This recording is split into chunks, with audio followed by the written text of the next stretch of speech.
देश विदेश की सच्ची खबर सच के साथ। आप देख रहे हैं नेशनल इंडिया न्यूज।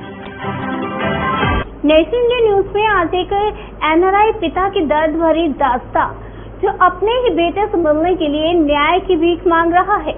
मामला हरियाणा के पंचकुला सेक्टर 20DH16 का है, जहां अमेरिका में व्यवसाय करने वाले अरुण सिंह का आरोप है कि राजेंद्र राणा का परिवार उन्हें अपने बेटे अर्थव कुमार से मिलने नहीं दे रहा। अर्थव जो मानव मंगल स्कूल में पढ़ता है और अमेरिकी नागरिक है, लेकिन अरुण सिंह का कहना है कि राणा परिवार जबरन बच्चे को भारत में अवैध रूप से रोकने की कोशिश कर रहा है। अरुण सिंह के अनुसार अमेरिका की कोर्ट ने उन्हें बेटे का माता पिता दोनों का कानूनी अधिकार दे रखा है, लेकिन जब वो बेटे से मिलने आते हैं तो झूठे किडनैपिंग केस में फंसाने की कोशिश की जाती है। मुख्यमंत्री नारायण सिंह सैनी से भी अरुण सिंह ने न्याय की गुहार लगाई है, जिस पर सेक्रेटेरिएट ने कार्यवाही के आदेश भी दिए, लेकिन अब तक कोई ठोस कदम नहीं उठाया गया। पीड़ित ने आरोप लगाया कि पंचकुला थाना सेक्टर 10 में दी गई शिकायत को पुलिस ने भी गंभीरता से नहीं लिया और न्याय से वंचित रखा। अब अरुण सिंह अपने बेटे को अमेरिका वापस ले जाने की अनुमति मांग रहे हैं और कहते हैं, मेरे बेटे का भविष्य अंधेरे में है, मुझे सिर्फ उससे मिलने दिया जाए। आइए मिलते हैं खुद अरुण सिंह से। अभी ये घटना घटी है कि मुझे अपने ही बच्चे की किडनैपिंग के लिए 21 दिन के लिए जेल में डाला गया। मेरा नाम अरुण कुमार सिंह है और मेरे बेटे का नाम अर्थव कुमार सिंह है। मेरा बेटा एक अमेरिकन सिटीजन है, जो कोर्ट ने मुझे उसका मदर और फादर, बाप और माँ दोनों ही माना है यूएस के कोर्ट ने। और उसके बाद मैं बच्चे को यहाँ पे कई बार मैंने उसको यहाँ से रिकवर करने की कोशिश करी, लेकिन मुझे ना तो एडमिनिस्ट्रेशन का कोई कॉपरेशन मिला, ना ही मुझे कोर्ट का कॉपरेशन मिला। पिछले 4 साल से मैं बच्चे को यहाँ से रिकवर करने की कोशिश कर रहा हूँ, जिसपे मेरा पूरा हक है। लेकिन उस बच्चे को जब मैंने इस बार रिकवर करने की कोशिश करी तो मुझे ही बच्चे का किडनैपर बना के मेरे ऊपर एफआईआर करके मुझे 21 दिन जेल में रखा गया। ये बच्चा, जिसका नाम अर्थव कुमार सिंह है, ये दुनिया का सबसे ज्यादा लिटिगेटेड चाइल्ड है। इस बच्चे के ऊपर जितने लिटिगेशन हो चुके हैं इसको रिकवर करने के लिए, ये किसी और बच्चे पे अभी तक इतने नहीं हुए हैं। और मुझे पिछले 3-4 साल से कंटिन्यूअसली टॉर्चर किया जा रहा है, मेंटली परेशान किया जा रहा है। और मेरी वाइफ से मैट्रिमोनियल के थ्रू मुलाकात हुई थी और 2015 में हमारी शादी हुई थी। उसके बाद मैं उसे यूएस ले गया था। मैं यूएस में एक होटल ओनर हूँ और मैं उसको 2015 और 16 में ले गया था और 2018 में बेटा पैदा हुआ। 2000 करी थी और 2020 में कोविड आ गया। जब से ये शादी हुई है तब से उनकी फैमिली की तरफ से, लड़की की फैमिली की तरफ से कंटिन्यूअस पैसे की डिमांड, कंटिन्यूअस टॉर्चर, कंटिन्यूअस ये कहना कि भाई आपको किसी तरह का कोई जस्टिस नहीं मिलेगा। डोमेस्टिक वायलेंस की बहुत अकरेंस हुई। डोमेस्टिक वायलेंस की तो ये हाल थे, इंडिया में डोमेस्टिक वायलेंस का कोई रिकॉग्निशन नहीं है मैन के ऊपर होने वाले डोमेस्टिक वायलेंस का। लेकिन मेरा ये हाथ की उंगली तोड़ी गई थी। मेरे हाथ को इतना तेज बाइट किया गया था कि वो हाथों से खून निकला था। मेरे सर पे चोट पहुंचाई गई थी और इस तरह के कई इंसिडेंट हुए जिसमें मेरे साथ डोमेस्टिक वायलेंस हुआ।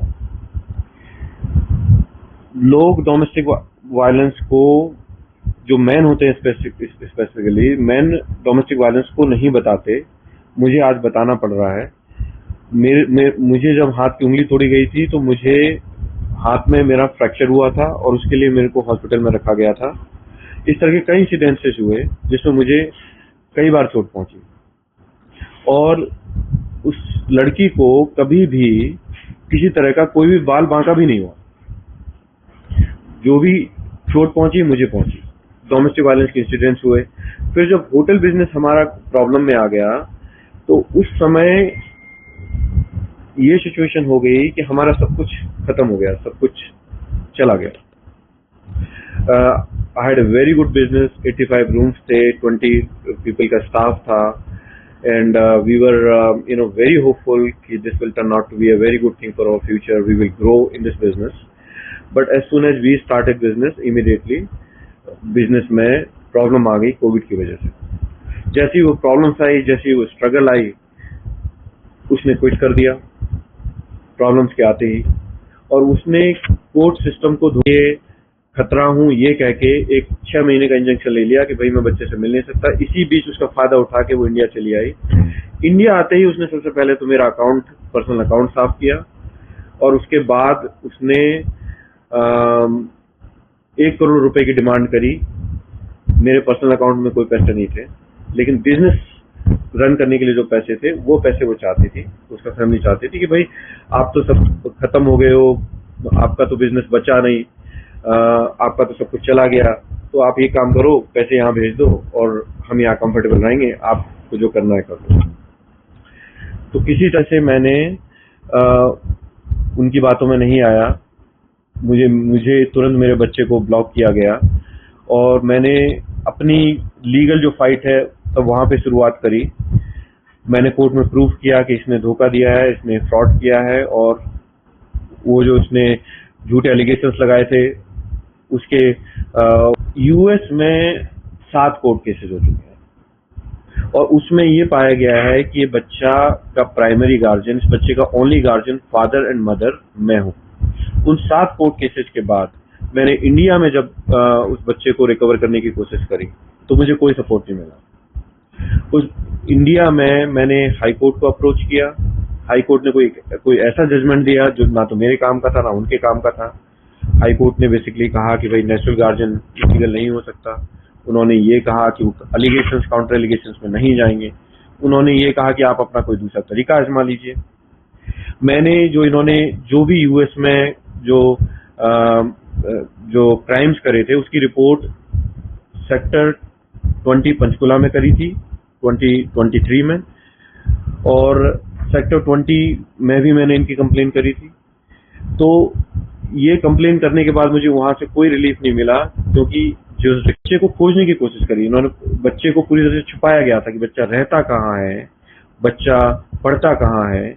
उस सब को पता करने के लिए जो बार बार मुझे इंडिया आना पड़ता था, और एक गाड़ी रेंट करके मुझे बार बार उसको खोजने की कोशिश में अपने कई दिन, महीने, हफ्ते गुजारने पड़ते थे कि बच्चा है कहाँ। उसका पता लगाने के लिए मुझे पंचकुला के करीब 15 से 20 स्कूलों ने मेरी मदद करी।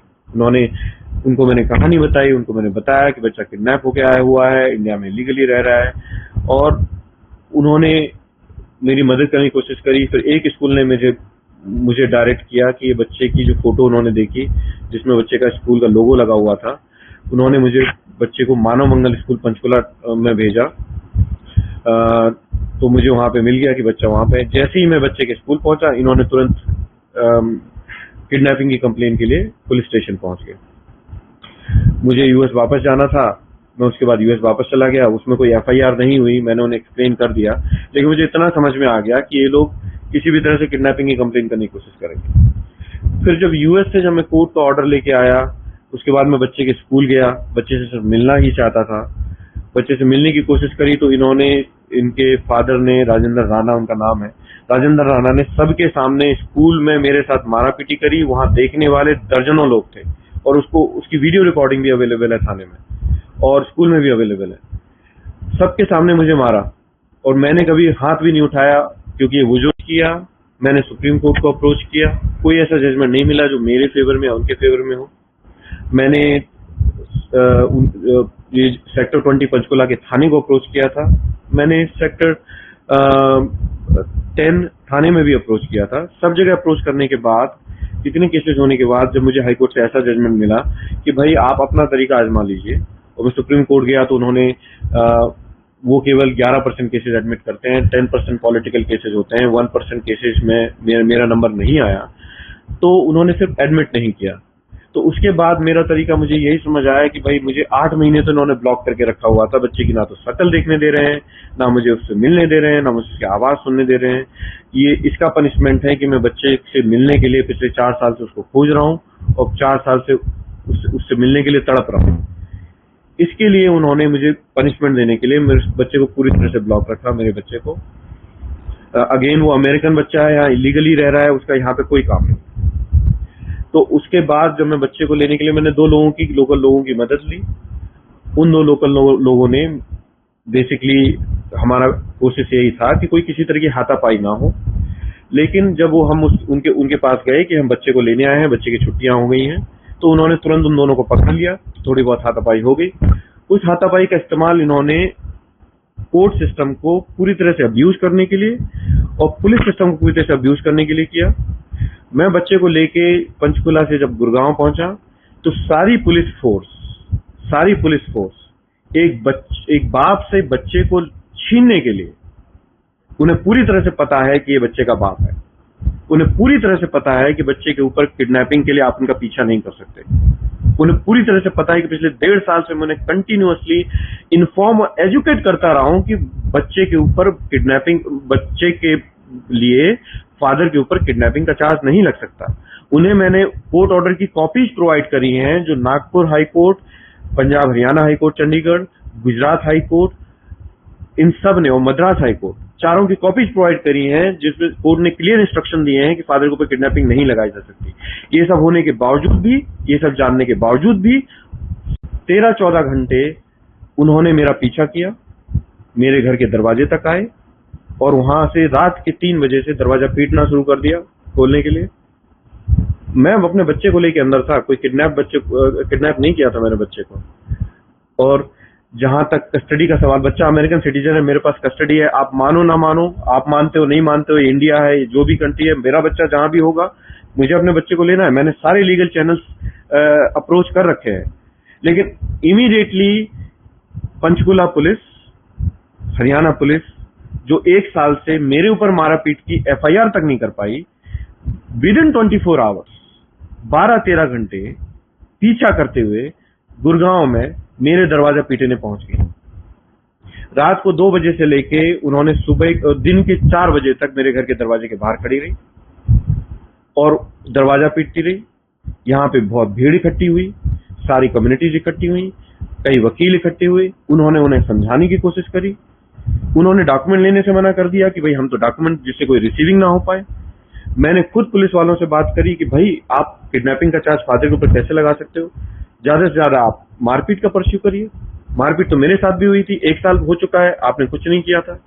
उन्होंने एग्री किया इस बात पे कि बच्चे के ऊपर किडनैपिंग का चार्ज आपके ऊपर नहीं लगाया जाएगा, लेकिन वो पूरी तरह से आमादा थे मुझे यहां से ले जाने के लिए, पूरी तरह से आमादा थे ले जाने के लिए। 4 बजे के आसपास उन्होंने मेरा दरवाजा तोड़ दिया। दरवाजा तोड़ने के बाद वो अंदर आ गए, मेरे साथ कोई मिसबिहेव नहीं किया, मैं ये नहीं कहूंगा कि मुझे मारा पीटा, बहुत भीड़ इकट्ठा हो गई थी। लेकिन उसी समय से उनका मन था, इंस्ट्रक्शन थी कि इसके ऊपर किडनैपिंग का चार्ज लगाना है। मुझे ये बताया गया था कि किडनैपिंग का चार्ज नहीं लगाया जा सकता। मुझे यहाँ से लेके गए, 2 दिन पंचकुला थाने में रखा गया और वहां पे कोई अरेस्ट नहीं दिखाया गया था। 2 दिन पंचकुला थाने में रखा गया। आगे मैं ये कहूंगा कि पंचकुला थाने के स्टाफ ने मेरे साथ कोई बदतमीजी नहीं की काफी, लेकिन उनके ऊपर इंस्ट्रक्शंस जरूर थी कि भाई अरेस्ट तो करना ही है, ठीक है, सब कुछ जान, उनके पास इंस्ट्रक्शंस थी, अरेस्ट तो करना ही है। अब वो इंस्ट्रक्शंस किसी सुपीरियर की थी, किसी सीनियर की थी, जो इस इंसिडेंट का, मारपीट के इंसिडेंट्स का बहाना बना के किडनैपिंग लगाना चाहता था। मारपीट की इंसिडेंट मारपीट की होती है, और मारपीट की इंसिडेंट इसलिए आती है जब हम आपसे कह रहे हैं कि मेरा बेटा है, हम इसको ले जाने आए हैं छुट्टियों में, आप रोकेंगे, आप उसके पेरेंट नहीं है, गार्जियन नहीं है, और आपने मुझे पहले मारा भी है, तो मारपीट तो होनी ही है। अब 15 केसेस से ऊपर मैं कितने केसेस करूं इस बच्चे, अपने बच्चे का अधिकार पाने के लिए? सिंगल डैड बनने के लिए मुझे क्या क्या करना पड़ेगा? तो उन्होंने मुझे थाने में रखा, 2 दिन के बाद उन्होंने अरेस्ट डाल दिया। 2 दिन तक किस बेसिस पर रखा मुझे नहीं पता, उन्होंने अरेस्ट डाल दिया सीनियर के इंस्ट्रक्शंस पे। तो अरेस्ट डालने के बाद मजिस्ट्रेट के सामने प्रोड्यूस किया गया। चूंकि उन्होंने किडनैपिंग का लगाया था तो CGM के पास कोई पावर नहीं थी मुझे बेल देने की। मुझे अंबाला जेल में भेजा गया। 21 दिन में जेल में रहा, अपने ही बच्चे की किडनैपिंग के लिए, अपने ही बच्चे की किडनैपिंग के लिए। तो अपने ही बच्चे की किडनैपिंग के लिए मुझे जेल भेजा गया। जेल में भी 500 से लेके 600-700 लोगों से मेरी बात हुई। सब लोग इस बात को सुन के हैरान थे, पुलिस ऑफिसर से इस बात को सुन के हैरान थे कि एक बाप कैसे अंदर आ गया अपनी बेटी की किडनैपिंग के लिए। मेरा ना तो मैंने यूएस से डिवोर्स लिया है, उन्होंने अदर पार्टी ने उस डिवोर्स को मानने से इनकार कर दिया। अगर डिवोर्स नहीं हुआ है तो अगर स्टिल मैरिड है तो फिर कैसे किडनैपिंग हो सकती है?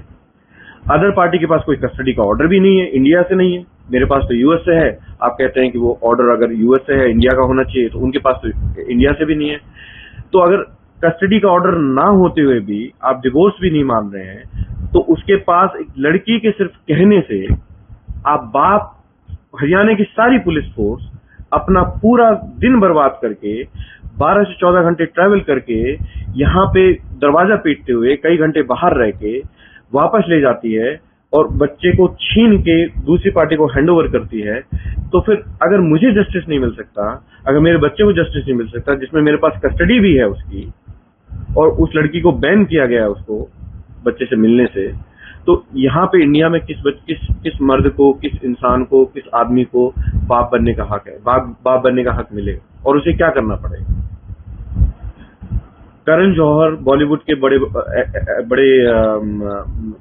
मेरी अपील है एडमिनिस्ट्रेशन से, इंडिया के जुडिशियल सिस्टम से, हरियाणा पुलिस से, चीफ मिनिस्टर साहब से, कि ये एक अमेरिका का बच्चा यहाँ पे बहुत बुरी तरह से फंसा हुआ है, वो यहाँ पे इलीगल रह रहा है, और जिनके साथ रह रहा है उनके पास उसका ना तो वीजा, ना तो पासपोर्ट, और ना ही किसी तरह का डॉक्यूमेंट बनाने का अधिकार है। उस बच्चे का कोई फ्यूचर नहीं है यहाँ पे, और इसीलिए मैंने इतना बड़ा रिस्क लेके, इतने कोर्ट केसेस करके, मैंने सारी फोरम को अप्रोच किया है, high court, supreme court, ministry, embassy, सबको अप्रोच किया है कि वो बच्चा यहाँ से किसी तरह से रिकवर हो सके।